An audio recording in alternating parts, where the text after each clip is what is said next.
Hello అండి అందరికీ. చాలా ఈజీగా చేసుకునే పీతల కర్రీ అయితే ప్రిపేర్ చేస్తున్నాను. దానికోసం పీతల్ని శుభ్రంగా కడిగి పెట్టుకొని, చూసారు కదా నిమ్మకాయ సైజ్ అంతా చింతపండుని ఇలా వాటర్లో నానబెట్టేసుకున్నాను. ఇప్పుడు బాండీలు పెట్టుకొని దానిలోకి ఒక 3 టేబుల్ స్పూన్స్ ఆయిల్ అయితే వేస్తున్నాను. ఆయిల్ ఎక్కువే పడుతుంది, నాన్ వెజ్ కదా. ఇప్పుడు ఒక 1/2 టేబుల్ స్పూను మెంతులు వేస్తున్నాను. అలాగే జీలకర్ర 1 టేబుల్ స్పూను. ఇవంతా కొంచెం చిటపటలాడిన తర్వాత దీనిలోకి ముందుగా కొంచెం కరివేపాకు కూడా వేసుకుందాము. ఈ ఫ్లేవర్ అరోమా అంతా కర్రీకి బాగా పడుతుంది. కొద్దిగా ఈ ఆయిల్లో చిటపటలు అయిపోయినాక ఇప్పుడు మనము ఈ కర్రీ అయితే చాలా టేస్టీగా ఉంటుందండి. చాలా ఈజీగా చేసుకోవచ్చు.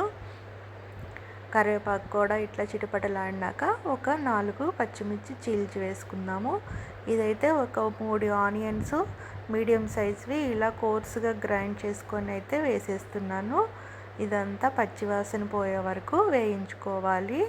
ఇలా బాగా తిప్పుతూ వేయించేసుకోవాలండి. ఈ కర్రీ వంట రాని వాళ్ళు కూడా చాలా ఈజీ చేసుకోవచ్చు.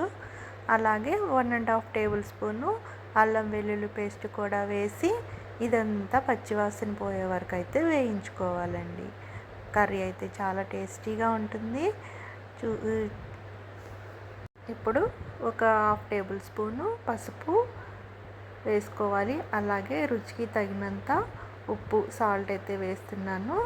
మీకు టేస్ట్కి తగ్గట్లయితే వేసుకోండి, మీరు ఎంత తింటారో చూసుకొని. అలాగే కారం కూడా మీ టేస్ట్కి సరిపడిన కారం వేసుకోండి. నాన్ వెజ్లో కారం ఎక్కువ వేస్తేనే బాగుంటుంది. అలాగే 1.5 టేబుల్ స్పూన్ ధనియాల పౌడర్ కూడా వేస్తున్నాను. తర్వాత దీనిలోకి గరం మసాలా కూడా వేసుకుందాము. ఇదంతా మిక్స్ అయ్యి కలిసిపోయేలాగా మొత్తం ఇలా కలిపేసుకోవాలండి. ఆ మసాలా అంతా ఆయిల్లో కొంచెము అట్లా వేడికి ఇదైతే మంచి అరోమా అయితే వస్తుంది కర్రీకి. ఇలా మొత్తం అయితే కలిపేసేసుకోవాలి. ఇప్పుడు దీనిలోకి మనం ముందుగా కడిగి పెట్టుకున్నాం కదా, శుభ్రం చేసి పెట్టుకున్న క్రాబ్ అయితే మొత్తం వేసేసుకోవాలండి. ఇవి కర్రీ చేయటం ఈజీయేనండి, కానీ వీటిని శుభ్రం చేయటము చాలా కష్టము. మీకు కావాలంటే ఆ వీడియో కూడా ఒకటి పెడతాను, తర్వాత కావాలంటే కామెంట్ చేయండి. ఇవన్నీ అయితే ఒక 1 కేజీ వరకు ఉంటాయి. ఇలా మొత్తం శుభ్రం చేసుకొని నీసు వాసన లేకుండా సాల్ట్ వేసి అయితే కడిగి పెట్టుకోవాలండి, లేకపోతే కొంచెం స్మెల్ వస్తాయి. ఇదిగోండి, మనం వేసిన మసాలాలన్నీ కూడా ఈ క్రాబ్కి అయితే పీతలకి పట్టేటట్టు అయితే మొత్తం అంతా కలిపేసుకోవాలండి. నేను చూపిస్తున్నాను కదా, ఇలా మొత్తం మసాలాలంతా వాటికి పట్టుకోవాలి. అప్పుడైతే కర్రీ మంచి టేస్ట్గా అయితే వచ్చేస్తుంది. చూస్తున్నారు కదా, మొత్తం అంతా కలిపేసి ఒక 2 నిమిషాల పాటు అలా మూత పెట్టి ఉడికిద్దాము. ఇప్పుడు తీసేసి మనం ముందుగా చింతపండు నానబెట్టుకున్నాం కదా, దాన్ని గుజ్జు రసం తీసుకొని దాన్ని దీనిలో అయితే ఆ రసాన్ని దీనిలో అయితే పోసేసుకోవాలండి. మీకు పులుసు ఎక్కువగా కావాలంటే కొంచెం లూజ్గానే కొంచెం పులుసు ఎక్కువగా పోసుకోండి. లేదు కొంచెం థిక్గా కావాలంటే చూసుకొని మీకు తగ్గట్టుగా పులుసుని అయితే అడ్జస్ట్ చేసుకోండి.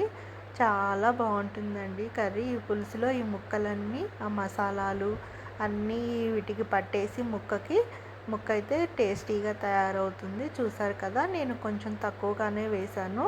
కొంచెం ఇగురులాగా ఉంటుందని చెప్పి మరీ గ్రేవీ ఎక్కువ అవసరం లేదన్నట్టు. మీరు కావాలంటే అడ్జస్ట్ చేసుకోండి.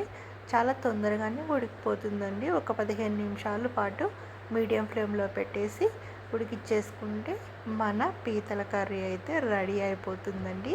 చివరిగా ఉల్లి పొరకలు అయితే వేసేసుకుంటున్నాను. తర్వాత కొత్తిమీర కూడా చల్లేసుకుంటే మన టేస్టీ అండ్ ఈజీ పీతల కర్రీ రెడీ. చాలా బాగుంటుంది. ప్లీజ్ లైక్, షేర్, సబ్స్క్రైబ్ చేసుకోండి కొత్తగా చూస్తున్న వాళ్ళు. మీకు ఏమన్నా కొత్త వంటలు కావాలంటే మెసేజ్ చేయండి. నాకు తెలిసిన వంటలన్నీ కూడా మీకు తెలియజేస్తాను.